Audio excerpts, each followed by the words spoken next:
ये सोचना पड़ेगा कि जिसका जितना समय, जिसका संयोग संस्कार जिसके साथ है उतना ही रह सकोगे, उससे ज्यादा नहीं। उससे ज्यादा यानी फिर हम ये आगे बताएंगे कि इस परमेश्वर कबीर जी की शरण में आने के बाद और पूरा ही परिवार मालिक के चरणों में लग जा, उसका तो कहना है कि नहीं तो जो लगेगा उसको राहत अवश्य मिलेगी।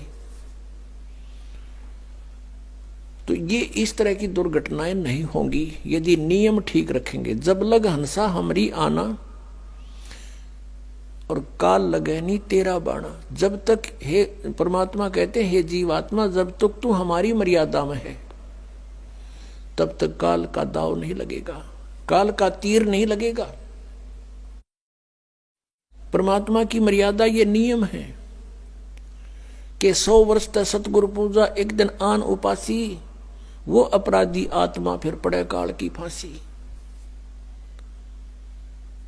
परमात्मा बता रहे हैं कि 100 वर्ष ये साधना कर रहे हो, हमने जो बता रखी है, और एक दिन आन उपासी, एक दिन आन उपासना कर ली, अन्य जो पूजाएं कर दी, तो कहते वो अपराधी आत्मा पड़े काल की फांसी।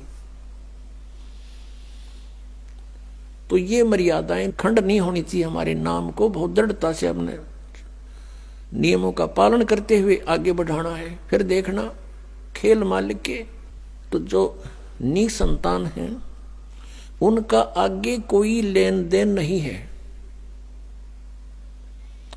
उनका आपस में संस्कार किसी से शेष नहीं है।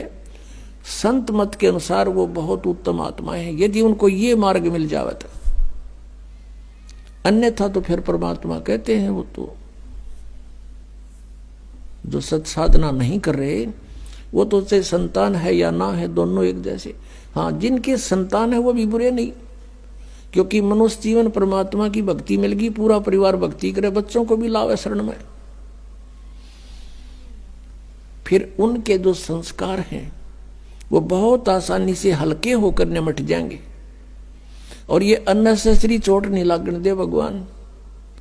आयु बढ़ा देगा ये परमात्मा, ये समर्थ शक्ति है। और कोई परमात्मा जिनको हम भगवान मानते थे वो हमारी आयु एक्सटेंड नहीं कर सकते।